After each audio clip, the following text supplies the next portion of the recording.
आपने नोटिस किया है जब लाइफ में स्ट्रेस बढ़ता है तो बॉडी ऑटोमेटिकली रिएक्ट करने लगती है।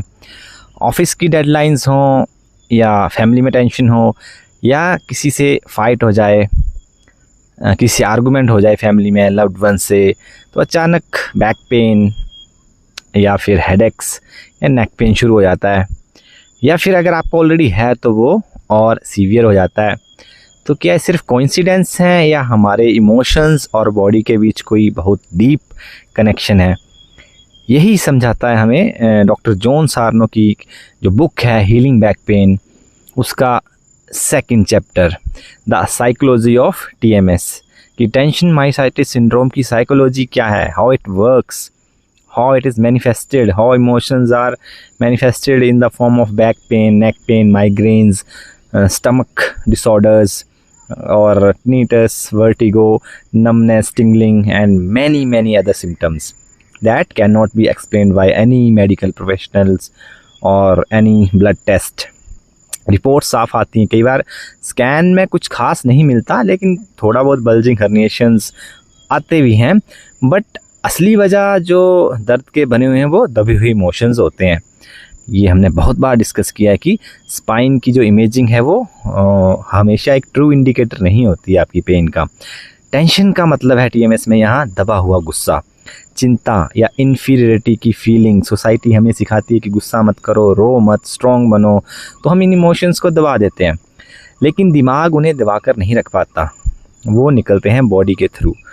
जब सबकॉन्शियस में वो रिजर्वायर भर जाता है तो फिर ये थॉट्स बन जाते हैं दर्द। तो इसके एक रियल लाइफ एग्जांपल डिस्कस करते हैं, जैसे कि एक 35 साल का आईटी एम्प्लॉय, दिन भर डेडलाइंस, बॉस का प्रेशर, घर की जिम्मेदारी, बाहर से काम दिखता है लेकिन अंदर फ्रस्ट्रेशन, गिल्ट, दबा हुआ गुस्सा है। तो नतीजा बार बार होने वाला बैक पेन। लेकिन पेन आपका रियल होता है इन एवरी सिचुएशन। और इस टीएमएस के जो सफ़रर्स होते हैं उनकी पर्सनैलिटी भी मैटर करती है। जो लोग परफेक्शनिस्ट होते हैं, जो हर किसी को खुश रखना चाहते हैं, उन पर टीएमएस का असर ज़्यादा होता है। एक होम मेकर जो सबके लिए खुद को भूल जाती है, या फिर कॉर्पोरेट एम्प्लॉय हैं जो बॉस की दिन भर ताने सुनते हैं अपनी फैमिली के लिए, या बॉस को खुश रखना है, फैमिली को खुश रखना है, दोनों में बैलेंस बनाना है, यही करने में लगा रहता है। तो ऐसे लोग बाहर से स्ट्रॉन्ग दिखते हैं लेकिन अंदर जो स्ट्रेस है, जो टर्मोइल है, वो दर्द बनकर बाहर आता है। और फिर ब्लेम किया जाता है पोस्चर को, लॉन्ग सिटिंग आवर्स को, चेयर को, ड्राइविंग पोजीशन को, जर्क्स को। बट ये बहुत बड़ा ट्रैप है। डॉक्टर सार्नो कहते हैं कि डर जो है, एक फियर जो है पेन को लेके, वो पेन को कम होने नहीं देता है। पेन होते ही हम सोचते हैं कहीं डिस्क स्लिप तो नहीं है, स्पाइन ख़राब तो नहीं हो जाएगी मेरी, मैं अगर कंटिन्यू रखूँगा जो भी एक्टिविटी मैं कर रहा हूँ। बट सच ये है कि स्पाइन एक बहुत स्ट्रॉन्ग स्ट्रक्चर है। ये लाखों पेशेंट्स को डील करने के बाद डॉक्टर सार्नो ने कहा है कि डिस्क बल्ज या डीजनरेशन स्कैन ये आमतौर पर दिख जाते हैं हर किसी नॉर्मल व्यक्ति के एमआरआई में भी, लेकिन ज़्यादातर केस में वो नॉर्मल एजिंग प्रोसेस का पार्ट है। उतना वरिंग नहीं है जितना हम मान लेते हैं कि हर्निएशन आ गई, बल्जिंग आ गई तो अब लाइफ ख़त्म है।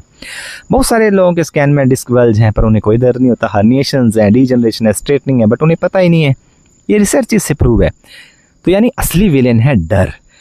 पेन से फियर आता है और यही फियर आपको ज़्यादा पेन देता है और यही साइकिल हमें फंसाए रखती है कि विशियस लूप कहलाता है। तो सॉल्यूशंस की बात करते हैं। सॉल्यूशन क्या है?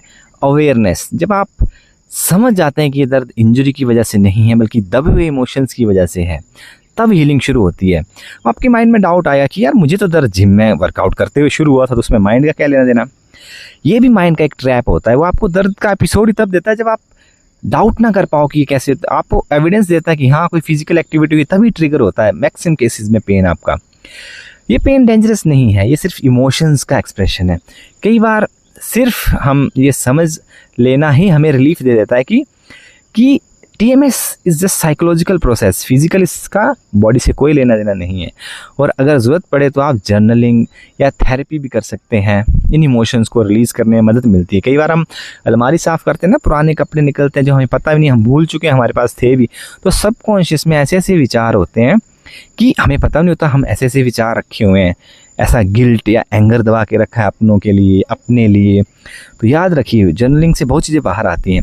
आपकी बॉडी विस्पर करती है, जो आपका हर्ट अंदर से चिल्ला रहा है ना, बोलने के लिए। अपनी फीलिंग्स को दबाएंगे तो बॉडी उन्हें दर्द बनाकर बाहर निकालेगी, ये फॉर श्योर है।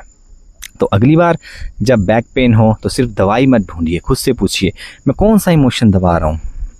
हीलिंग दिमाग से शुरू होती है, सिर्फ मेडिसिन से नहीं। और TMS का तो एक हीलिंग में की पॉइंट ही है कि आपको फिजिकल नहीं सोचना है, साइकोलॉजिकल सोचना है, ट्रीटमेंट्स के पीछे नहीं भागना है। तो अगर आपको ये कंटेंट हेल्पफुल लगा हो तो आप इसको शेयर कीजिए। ये हीलिंग बैक पेन बुक का 2nd चैप्टर की समरी मैंने आपसे हिंदी में डिस्कस की। तो आपने भी कभी एक्सपीरियंस किया है कि स्ट्रेस बढ़ने पर बॉडी ने दर्द से रिएक्ट किया हो, तो डेफिनेटली आपका पेन जो है वो TMS की कैटेगरी में आता है। अगर ये किसी भी फिजिकल ट्रीटमेंट से ठीक नहीं हुआ अब तक तो डेफिनेटली ये TMS की कैटेगरी में आता है। तो आप पढ़िए TMS के बारे में, जानिए इसके बारे में। सालों का दर्द आप डिफीट कर सकते हो इस अप्रोच के साथ, बट आपको बस दिल से बिलीव करना है इस प्रोसेस में। सो मैं मिलूँगा आपसे नेक्स्ट पार्ट में, उसमें हम चैप्टर 3 की समरी डिस्कस करेंगे। तो तब तक आप जुड़े रहिए और अपने डाउट्स कमेंट्स में पूछते रहिए। Take care and bye bye.